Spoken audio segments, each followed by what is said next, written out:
that bathing suit.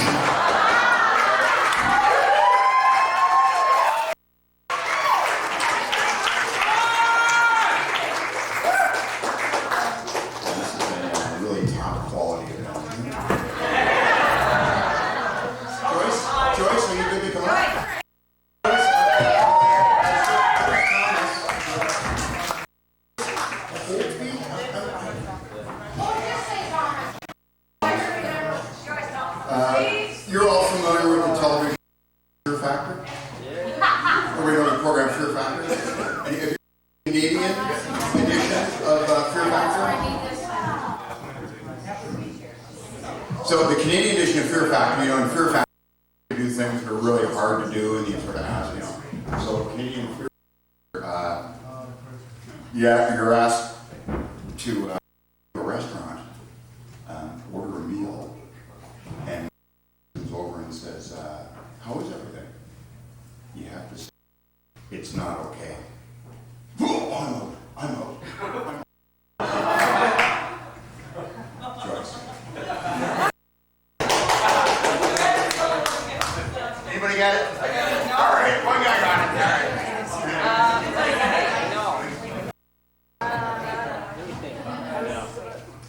Thank you. It's so wonderful to see all these faces of people I haven't seen in years and people I've met and heard so much about. And thank you, Bill and Sharon, for letting me be part of this. I heard some years ago that people are with you for a reason or a season. And when I met Sharon 25 years ago, I had a life.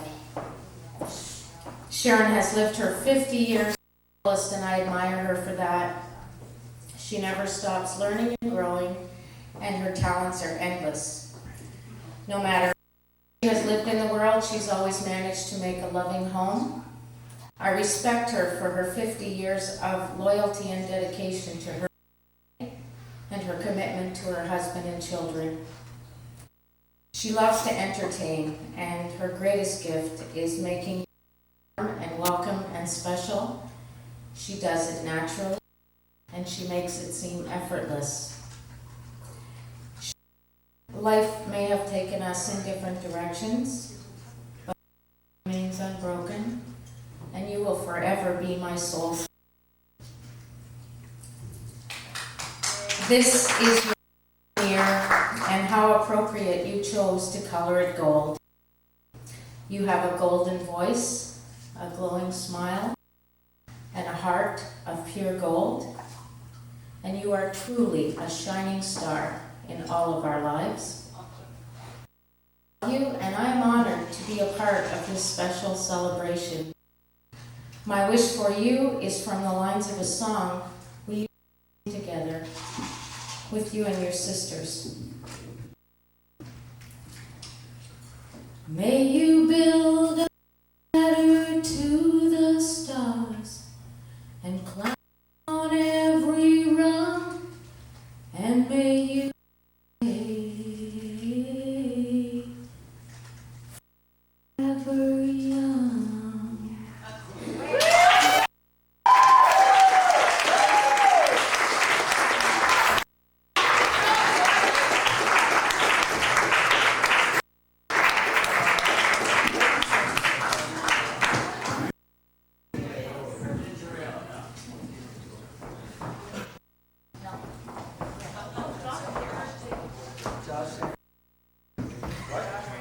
It's hard to know what to say after some of these things. Justin, you ready to go for something? You ready?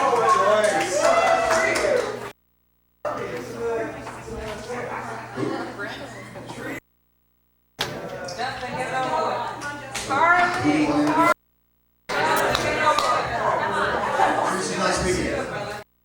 However, I can move on to the next speaker. Carly's ready.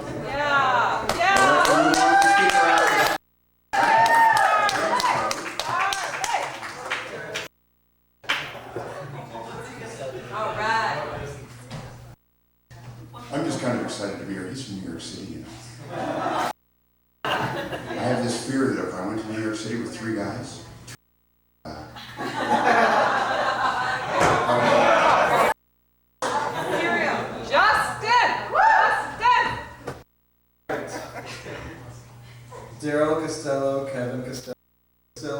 Costello, Brian Fox, Joyce Holby, Armstrong, Justin Thomas. I think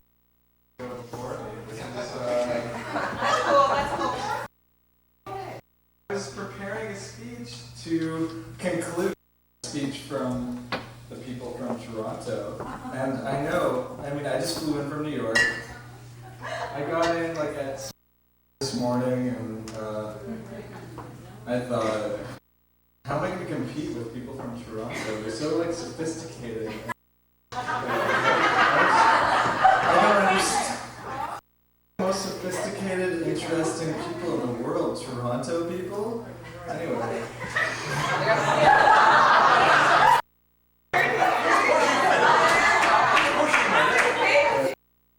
I know that there is a speech somewhere in here.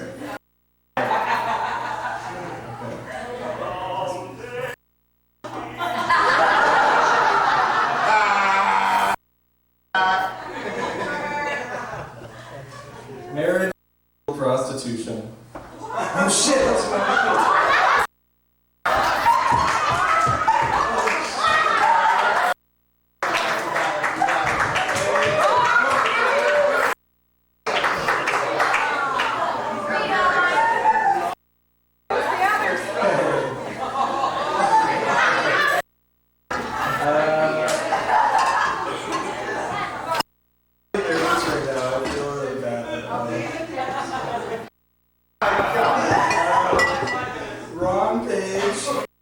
Wrong page. I'm a screenwriter and I have a lot of ideas.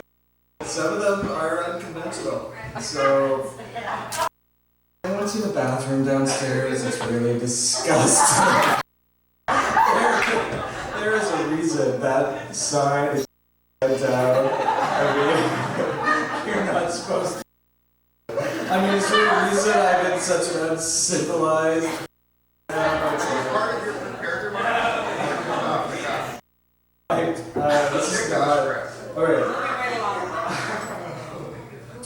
By the way, why isn't anyone eating the cake? How long do we have to wait for the cake?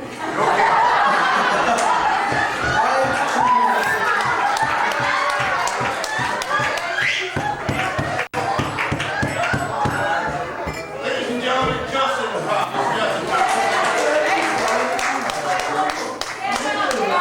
Good stuff to say. Alright, my mother. Alright, whose birthday is this? My mother. You look 40. Are you 40? Yeah. I remember when I went to school in like kindergarten or first grade, she told me to tell my teacher that she was 26. And I was like, she was 36, and I was like 7. And a teacher thought, oh my god, oh my god, she was 17 when she had you? Oh, she felt bad for me, like the whole year. I was like, You did very well. but I was being really honest. She said, tell the teacher that I'm like 27 years. Tell the teacher I'm 26. And I was, anyway, it was probably some like bullshit assignment they were trying to like tell us about math. And anyway, school is bullshit, and so is college.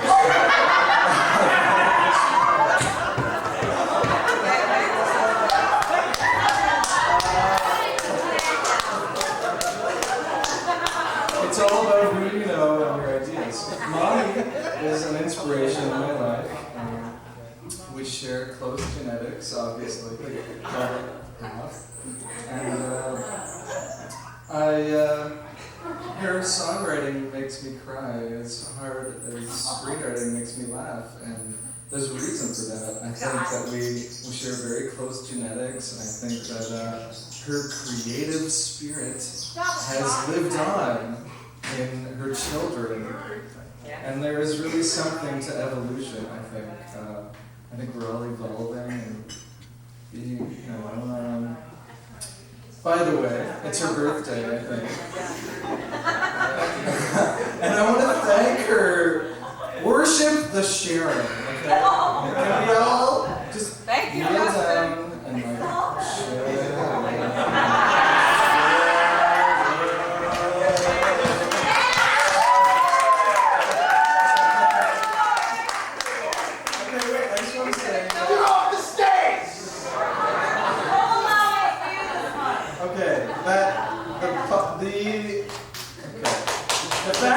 dealt with me when I was a little immature, annoying little beast when I was 9 years old.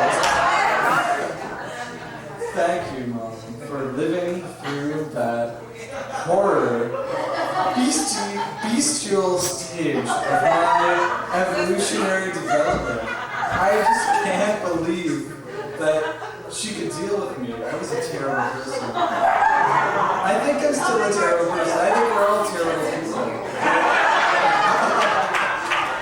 Anyway, when I think about Sharon, what do I think about? When I think about Sharon, I think of a little girl walking through Zellers with a big garbage bag full of stolen Barbies and no color crayons for Teresa, who wanted to color in her coloring books. She stole her Barbies and she just neglected Teresa. I mean, come on. Anyway. And that was Mr. Justin Thomas. Thank you, Mr. Thomas. The management would like to remind you that antidepressants will be dispensed freely at the end of this trip. Alright, thank you, Mom, and if you ever have a funeral, I hope it's the same as this. If I have a funeral, I hope we're playing like minimal house techno music, and if you ever have a funeral, I hope it's the same as this, and I hope it's exciting and fun, and we all talk about you and the best moments of your life.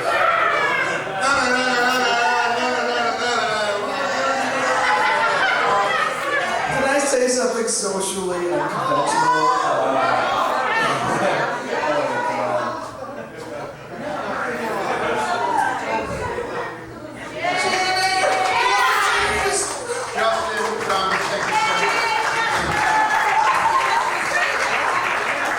Copies of President's speech are available for sale. Copies desk for $75. The next presenter, Carly Thomas. Carly, are you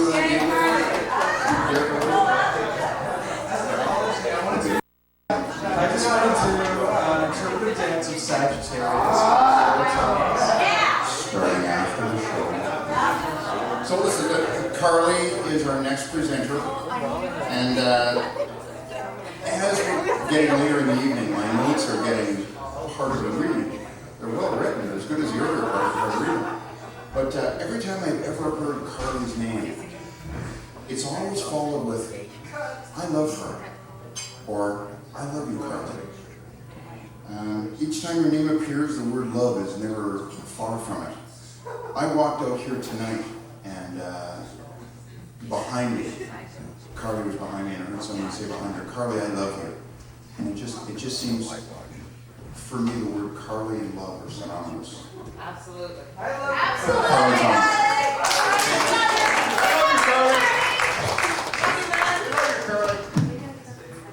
Happy birthday, Mom. You've had 3 kids that are kind of nuts, eh? So, I'll try not to be too nuts. Thank you for everything that you've ever done for us. You've raised 3 kids who you always believe in us. We're definitely individuals. So, you didn't come up here to sing with Liz, and you didn't come up here to sing with Brian. I'm wondering if you might come up here to sing with me. I wonder what you see when you look at me. Do you see the shadow of little girl underneath? I wonder if you know it wasn't long ago. Found all she wanted was to paint her own rainbow, color it gold. Forgot her fears and then, little girl, she ran as fast as wind would take her, as far as she could dance. And every turn she found more stars than she could count. Imagine she could reach no cloud, catch that one great cloud, color it gold. Once she made up her mind, covered her passion and let it shine. Every rough road, oh, is paved with gold. Now you sing the last verse like you always make me sing.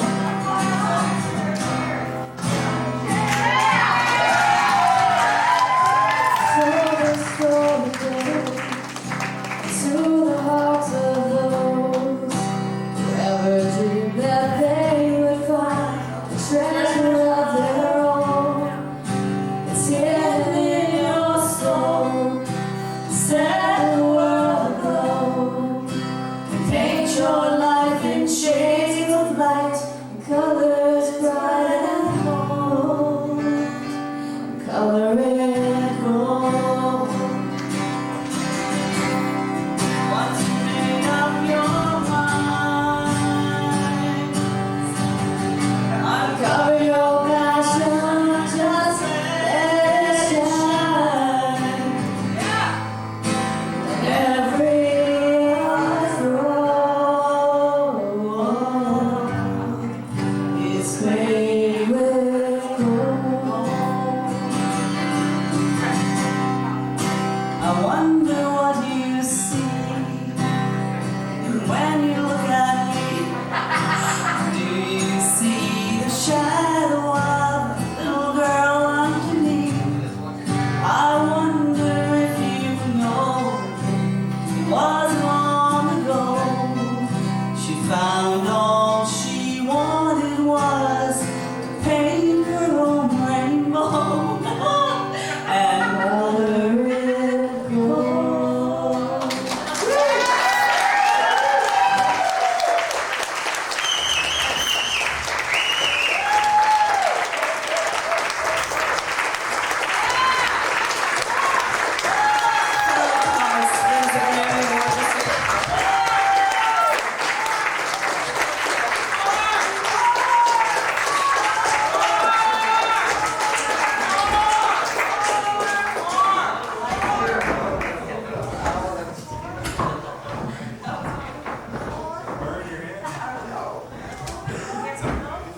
Sharon said she'd do singing it on. So listen, we're sort of winding down to the end of the evening, and we've got one more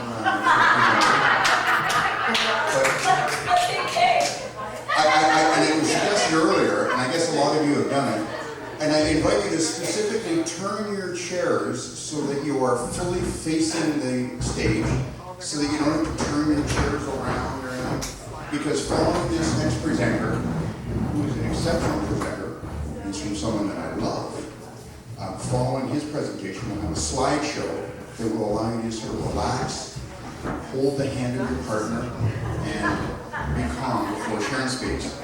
So, can you guys tell I'm here? Brandon Thomas is our next speaker.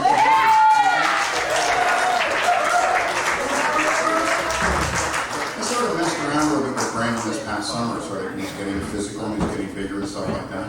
And it didn't go too far, and he sort of looked me in the eye and he sort of said, Scott, you know, I wrestled with my dad all my life. I didn't touch him after that.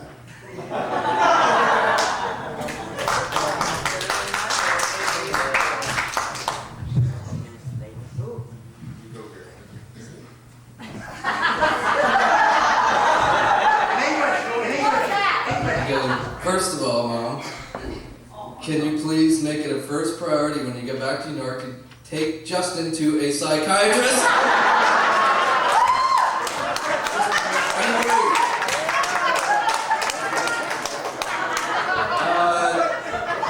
Dad, thanks for the suit tonight. You're not getting it back. I don't care how much it costs you in Swiss francs. Rick, I'm glad to see that you look like Harley Davidson threw up on you. I'm actually funny. I didn't know I could be funny. Maybe Maybe it's my new calling.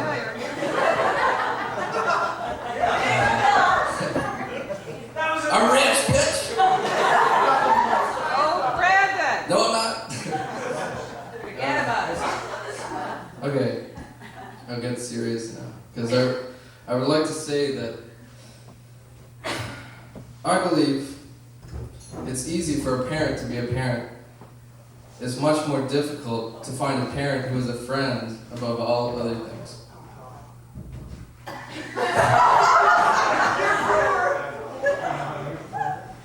Sharon is my mother, but she's also my friend, my confidant, my motivator, my shoulder to cry on when need be. She is my number one inspiration in this life. When others could only say no, she was the only one telling me yes. I'd like to share with everyone a story which might help to illustrate the inspiring influence my mom had on me. I left university when I was 19 years old, feeling sort of empty, as if the path I thought I had chosen I was on was a wrong path. I had in my heart a lofty dream, which I had kept to myself for quite some time, afraid my true ambitions would not be taken seriously. I went to Paris to be with my family. They were the only true friends I really knew. We had trotted the globe together for 19 years up until this point. My mother suggested that she and I attend a motivational seminar in Paris, for she too was somewhat in search of a new direction in life. On the last day of the seminar, we were told to visualize the culmination of our dreams, our goals that we had set forth for ourselves. In exactly 1 year's time, where would we be in the future? And I imagined myself in my own dream in life, starting my first professional motor race at Brands Hatch, a famous racing circuit in England. This was my pipe dream, my over-ambitious goal in life. The odds were stacked against me heavily. When we left the seminar that day, on the last day, walking along the banks of the Seine, I confessed to my mother what my visualization was for my goal. As crazy as my goal must have sounded, she told me this: Brandon, if you have a dream in life, you gotta go for it. Whatever you want from life, you can do it. I believe in you. You can achieve your dream if you just go for it. Almost exactly 1 year to the day after that, I was at that famous racing circuit in Brands Hatch in England, sitting in the cockpit of a racing car. It was my dream. It was the first day of the rest of my life, the first day of a pipe dream becoming my reality. And above all other people that I might have to thank for that, and there are many, my mother was the one who dared me to dream, and thank you for that, teaching me to go for it, for telling me yes when the world was telling me no. And by the way, as for this crazy idea you've got that you're getting old and life is going by too quickly, well, I'm here to tell you that you'll never be old, because you'll always be young at heart, and that's the most important thing, and you'll always be ready to dare to dream. Happy birthday.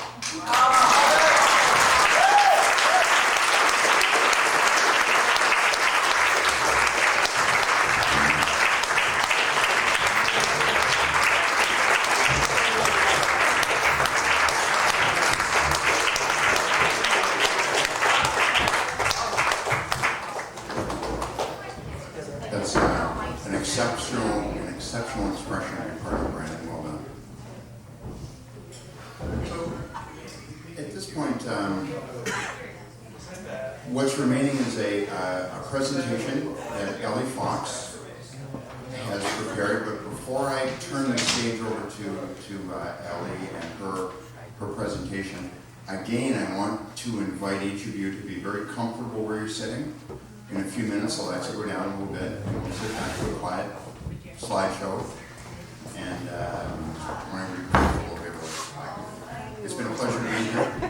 It's been a long night. Basically, Bill has a few words that he wants to present. We'll let Ellie take the floor, or Ellie's presentation. Go ahead and we'll regroup at the house. And if each of you would please, when you're leaving, we have to clean this place out. If you would each take your candies, take your balloons, take your things out.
Anyway, I have a few things that I want to say about Sharon.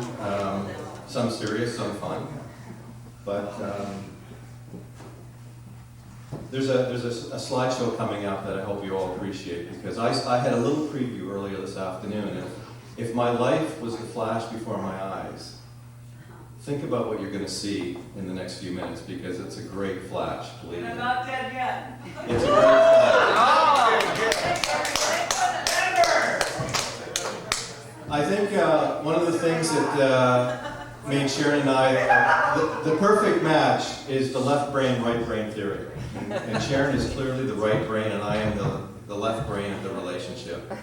And she always calls me on, I'm too logical and so on and so on. And she's clearly the right brain and creative and off the wall and impulsive. And somehow that glue has kept us together in many, many ways. And to illustrate, you know, Sharon likes to get a lot of stuff. She likes to have stuff. A lot of things, a lot of snow globes, a lot of everything.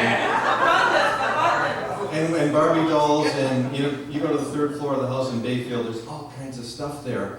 And what gives her so much pleasure is organizing the stuff. Putting it into piles and setting it up this way and that way and whatever.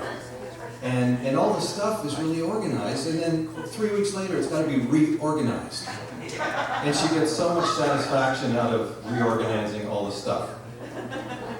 And I like to watch that. I'm not a participant, I like to watch it. It's fun. If you want to go out and get more stuff, that makes you want to get some more stuff. But anyway, just a story about what happens when Sharon gets unorganized. It can be very, very scary. And I remember a time, this was several years ago, we were vacationing maybe in New York or something, and we were driving down the Jersey Shore. And at the time we had our Suburban, and we were going down for a few nights vacation, and there's a lot of toll booths on the Jersey Shore. And every toll booth you need a certain amount of quarters and nickels and dimes. And Sharon, being organized, tried to just set them up in little piles there.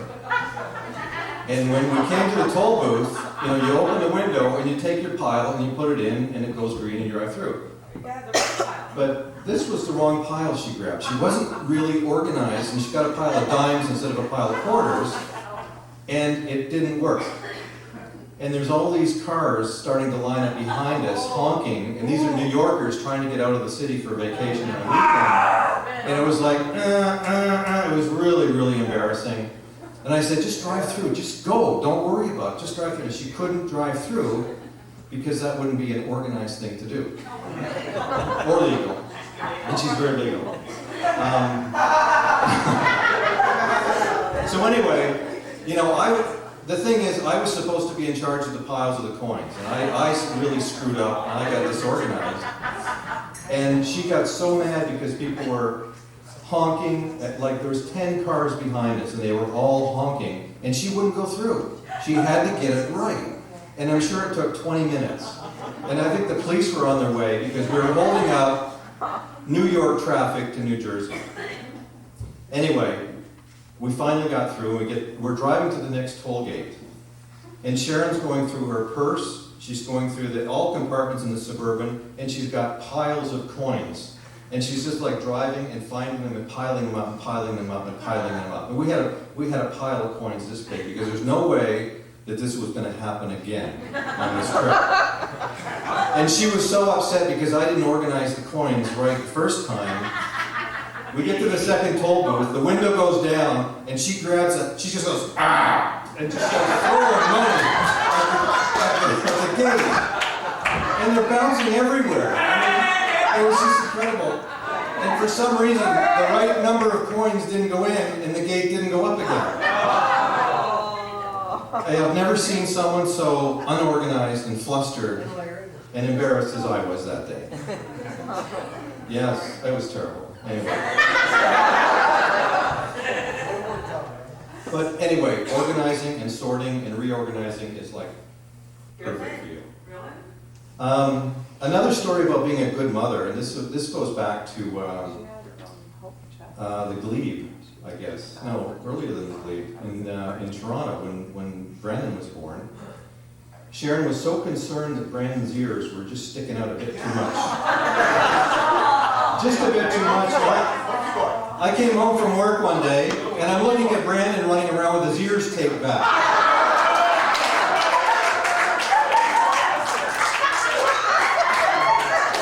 It was that see-through duct tape or something. And I said, Sharon, this is our son, not a Doberman Pinscher.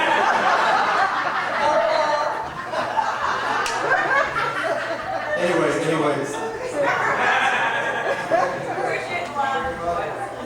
I think his ears turned out okay, but They're really small. we weren't happy with your ears, that's why. Anyway, you've heard a lot of stories about, you know, the places that we've lived, and I think we've lived in probably 5 or 6 continents around the world, and it's all, you know, that sounds so glamorous and so wonderful, and it's been a great, great journey. You know, but it hasn't been easy, and there's been times in our life where we've taken 9, 10-hour flights, and we're in a hotel room looking at each other saying, holy shit, you know, this is our new country, and our new place to be, and we've got 3 months in a hotel, and we've got to find a place to live and make a home, and you know, those sort of moments rattle you a little bit, because it's like, you just think about, you're leaving all the things that are really, really important to you, and the things that are in this room tonight, all of our friends, all of our family, and for some reason, this sense of adventure, I think, caught both Sharon and I at a very early age, and I had an incredible willing partner to just embark on those journeys and make some really, really tough and courageous decisions about setting up houses. And you know what? We set up houses we were in for 2.5, 3 years, and then it's the next country, it's the next house. And you know, I'm honored that I have a partner that was so open and willing and optimistic through all of this to say, let's do it. Let's get on, let's try the adventure. And never a moment of regret. And it was always the new place, and the new adventure, the new language, the new country, the new culture. And you know, our kids grew up through all of that. And there were times when that was really tough as well. And I remember Carly in Argentina saying, Dad, Mom, give me my passport, I want to go home, I want to live with Aunt Brenda. And you know, talk to me as an adult, because I'm talking to you as an adult. And those were were the hardest days, and but we got through all of that, and could never have got through it if we weren't a team. And we have been an incredible team together throughout all of our journeys. So, Sharon, happy birthday.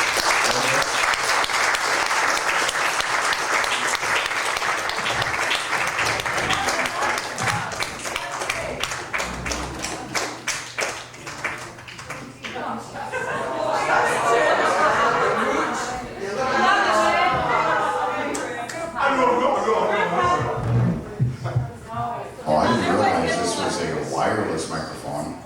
I can go wherever I want it. I can find the noisy people who are talking while I'm talking. So, we're getting ready for another show. We want you to turn your chairs so you're comfortable. Everybody okay? Ellie is, of course, Brian's bride.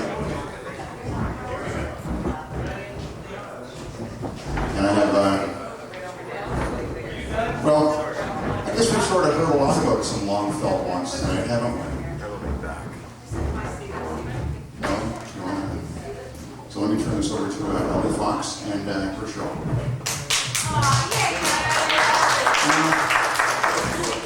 Words are not my medium, so as a small token of my appreciation and love for Sharon and for Bill, who have done so much and changed our lives to such an amazing degree. I can only say thank you, and I love you guys, and I hope you enjoy this small token of appreciation.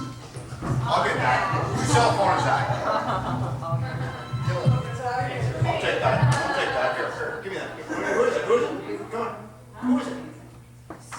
Give it a phone.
Everyone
Fantastic. Beautiful.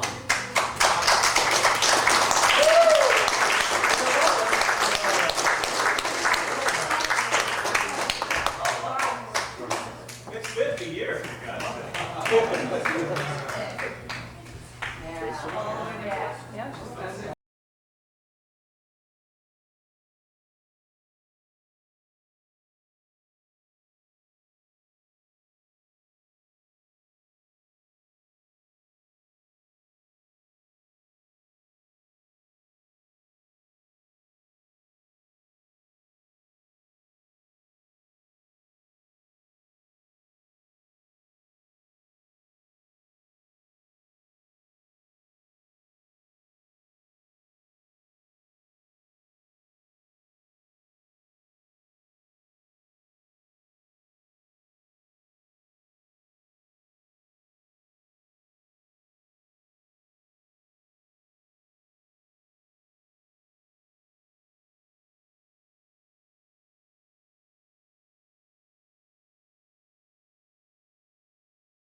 I have a dream, and I told you at that time that I have a long felt want.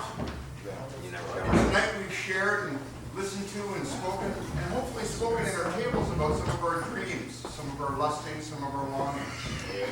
So before, as I call Sharon up, let me offer to her my gift to Sharon on her birthday. It's our gift. It's from Vera and I to Sharon on her 50th birthday. And when you know what it is, please say out loud when you realize what it is that I am giving to Sharon. We are the Montcalm. Does anyone care to feel it? Stand up, Brenda. It's made of felt. Is it short? It's long. It's felt. What's it say on it? And what am I giving Sharon? A long felt one.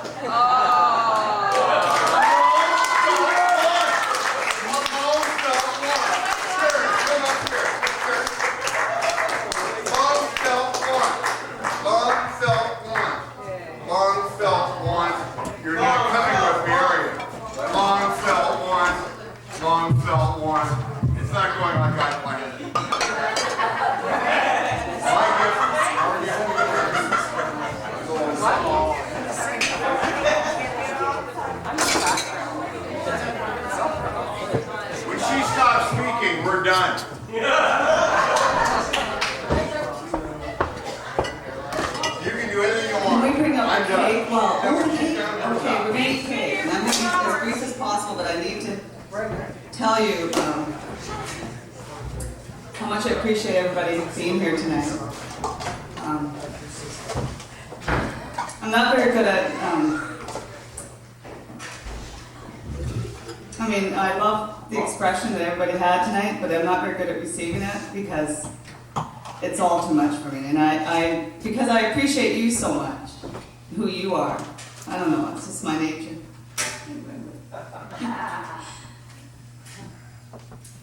It's been a dreamy life, and I'm grateful for it all. Scott told me to prepare it, I'm glad I did. Most especially, I'm grateful for having all of you here tonight, and I mean it. You're celebrating this milestone in my life, and I really appreciate you all being here with me. I've been reflecting upon events and people in my life, and the theme that I came up with is people. I'll tell you why. I've had an eventful life unexpectedly. I didn't plan on many of the things that happened to me. You think I did, but I always just had this lucky star, I guess. I remember Christmas times at Uncle Joe and Aunt Rita's in Ingersoll. I remember all that. All these events are highlights in my life. I remember cross-country racing with Tommy, my brother. We were stars of the cross-country long-distance running team, grade 9 and 10, no kidding. And we were the Costello legendary team in 1960-something. And then cross-country, touring with Dennis in his Thunderbird, and Dennis and Sheila and I. I was 16 years old. Sheila was only 15. Dennis was, 20? He wanted to show us the beauty of Canada. And he drove Sheila and I across Canada. My dad was really upset about it. Freaked out. And then, okay, I'm going to the next page. Not very good. I'm not like Bill. That page that we missed will be reread at the house later. Can we serve cake while everybody's on? I remember traveling to Quebec City with Brenda and Barbara and Dennis and my mom, who drove a lot of the way, and my dad, and how my dad wanted to show us the French part of Canada. It was my first trip. I was probably 10 years old. I was a really nerdy looking kid. Johnny's laughing. What, like me? I remember the New Year's Eves at St. Anne of the Apostle Church. Yeah, those They were the best New Year's Eves ever. We even got to see Rick kiss Bill on the lips. We were young then. On the lips? I remember the friendships. On the lips? You never even got that. Scott, you're interrupting me.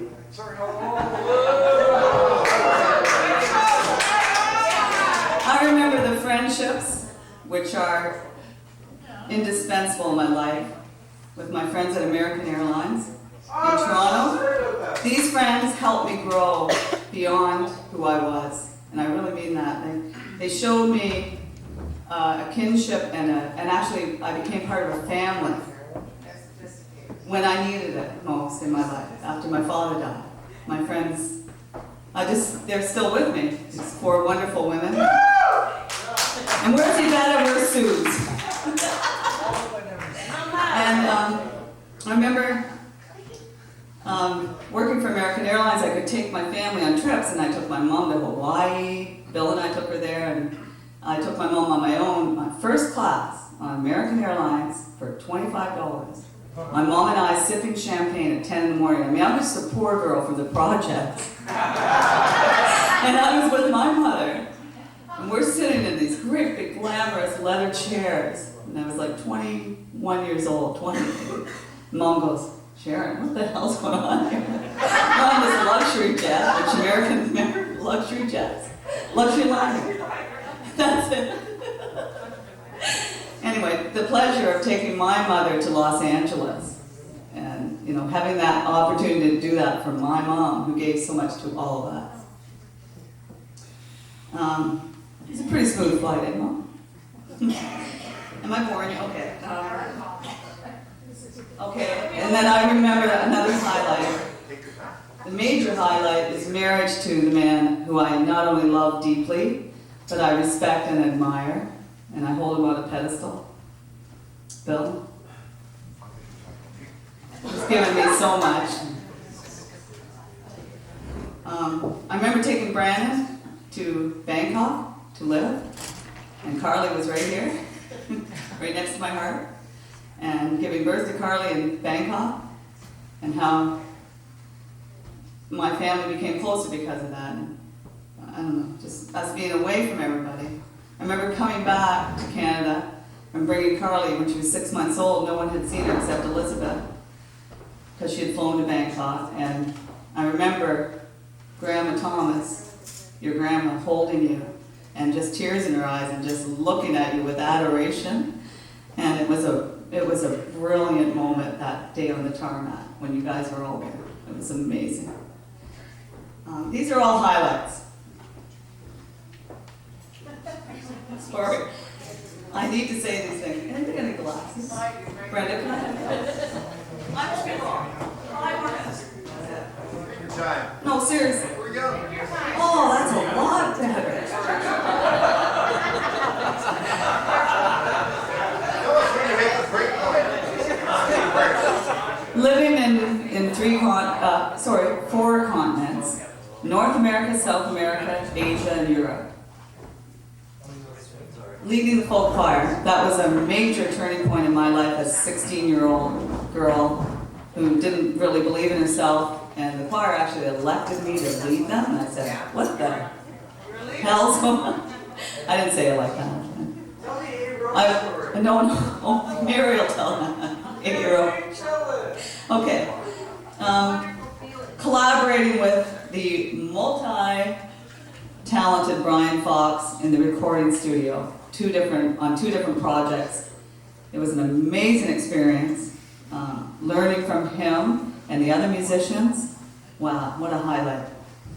Seeing places like Paris, Buenos Aires, Vietnam, New Zealand, China, Prague, Costa Rica, Machu Picchu in Peru, Rio de Janeiro, Mexico City, Hong Kong, Chile. Yeah.